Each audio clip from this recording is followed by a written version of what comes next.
down the main switch and the screeching brakes stopped the whole line cold. I grabbed a handful of green, mold-covered peanuts and slammed them at Uncle Chendalong's feet. Uncle, once these moldy peanuts get pressed into oil, they could kill people. How can you run a business like this? Chendalong's face darkened. He kicked the moldy peanuts aside. Once it hits 200 degrees, not even God could taste the mold. I stood firm in front of the feeder. This isn't just shady. If we get caught, the whole mill is done. You're trying to save 2 cents in cost by gambling with the whole village's lives. Chendalong pointed at my face, full of contempt. Who do you think you are telling me what to do? The machines are mine. The sales channel belongs to Mr. Wang in town. Matter of fact, I was already planning to kick you out. Take 5 grand and disappear. You promised me yourself. I bring the technique and you give me 20% of the year-end profit. Now you're throwing me away? Chendalong gave a cold snort. He pulled a stack of cash from his bag and slapped it hard across my face. Bills scattered everywhere. This 5 grand buys out your little trick. Take the money and get out. I gave you food because we're family and this is how you repay me? Ungrateful brat. The workers in the shop all lowered their heads, too scared to breathe. I didn't lose my temper. I just took a deep breath, bent down, and picked up the $5,000 one bill at a time. Fine, I'll take the money. Chendalong burst out laughing proudly. I'll say it right here. With me and Mr. Wang around, nobody in this town will rent you a place. You can starve to death. I picked up the torn canvas bag in the corner and stared hard at Chendalong and Chentao. When you make food, you make it with a conscience. We'll see about this. I strode out of the oil mill without looking back and headed straight to the junkyard in town. I dug out an old wooden press from the Qing dynasty, found a stone mill to match it, and hired an ox cart to haul it back. My cousin Chentao immediately showed up with a crowd. Look at this. Chen Feng's so broke he's eating junk now. I couldn't be bothered with him. I turned around and went looking for peanuts, hitting more than a dozen homes, but every villager kept their door shut. Auntie Lee waved apologetically through the crack. Because Mr. Wang had already warned them. Anyone who sells you 1 peanut won't have their harvest bought in the fall. I clenched the empty sack so hard my knuckles went white. Just for dirty money, they wanted to crush me completely. Chentao spat out his cigarette. Honestly, kneel and beg my dad now and he might still give you a bite to eat. I shot him a cold look and was about to walk away. Then a hunched figure limped in front of me. It was old Zhao, the lonely elder from the village committee. Years ago, he thought farming would turn his life around, but Mr. Wang forced prices so low he ended up breaking his leg. Feng, starve if you have to, but don't beg these animals. These are Redskin heirloom peanuts I saved for 3 years. I'll sell them all to you. Looking at that cart of plump, shiny, top-grade peanuts, I pulled out my last bit of money and shoved it into old Zhao's hand. Sir, I'm pressing this oil today no matter what. Everyone thought handmade wooden presses were long outdated.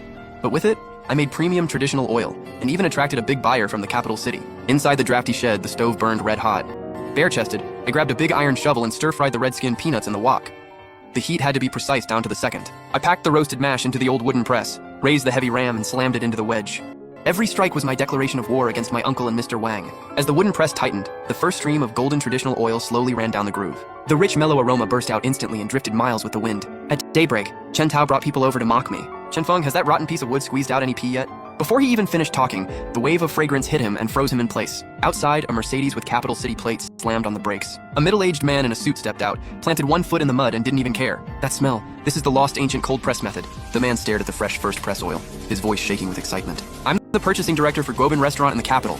I'll take all of this oil. $80 a pound. Chentao stood there with his eyes practically popping out. 80? My dad's oil only sells for 11. Boss, are you blind? The man turned and covered his nose in disgust. That cheap machine-pressed burnt smell on you? I wouldn't take it for free. It makes me sick. I wiped the sweat off my face. Sir, the money can wait. Check the quality first. Not only did I land my first huge payment, I brought that broken little workshop back to life. Looking at the fresh peanuts drying all over the yard, I knew Chendalong and his son wouldn't let this go. To guard against their dirty tricks, I stayed up all night writing a complicated roasting temperature curve in my notebook. But I deliberately raised the final aroma-boosting heat by a full 50 degrees, then casually left the notebook on the stove. Sure enough, late that night, someone quietly pried open the workshop's broken wooden door. Chentao slipped in. He was actually trying to steal my core formula. Hiding in the dark, I watched coldly as he tucked that scrap of paper into his coat like it was treasure. He had no idea what he stole wasn't a secret to getting rich. It was a death warrant. He thought he could use that formula to control the town's entire oil market, but he didn't understand one thing. With ancient oil pressing, the raw material is everything. After Chendalong got the formula, he started production overnight, hoping to use his rotten, moldy peanuts with my secret recipe to cash in big. 2 days later, karma hit.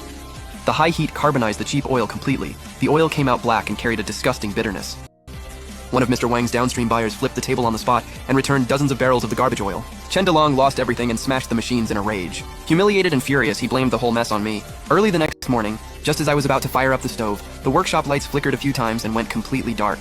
Even the water pipes let out a dry, hissing sound. To force me to give in, my uncle bribed the village electrician and cut off all my water and power. Chentao's insane yelling came from outside the wall. They thought cutting my water and power would crush me. Truth was, I was already sick of those rusty modern machines. I brought in a few old village buddies who couldn't do heavy farm work anymore, and we smashed the electric meter box with hammers. We carried sweet mountain spring water from the back hills to wash the peanuts. We restored the lost mortise and tenon wooden press and set up the 100-pound bluestone mill again. No electricity? Then we'd use our shoulders and leverage. The fully manual stone grinding actually preserved the peanuts' original rich aroma even better. The heavy ram slammed into the wedge again and again, and the yield didn't drop at all. The oil we pressed came out even clearer and brighter than before. The whole yard filled with fragrance. My uncle tried to shut me down with a power cut, but instead pushed me to the highest level of ancient oil pressing. I thought life would keep grinding along like this, until a farm support livestream team with 10 million followers suddenly came to town. This was the kind of chance that could make farm products explode overnight. To hog all the traffic, Mr. Wang and my uncle spent big money and stuffed the influencers' assistants' pockets.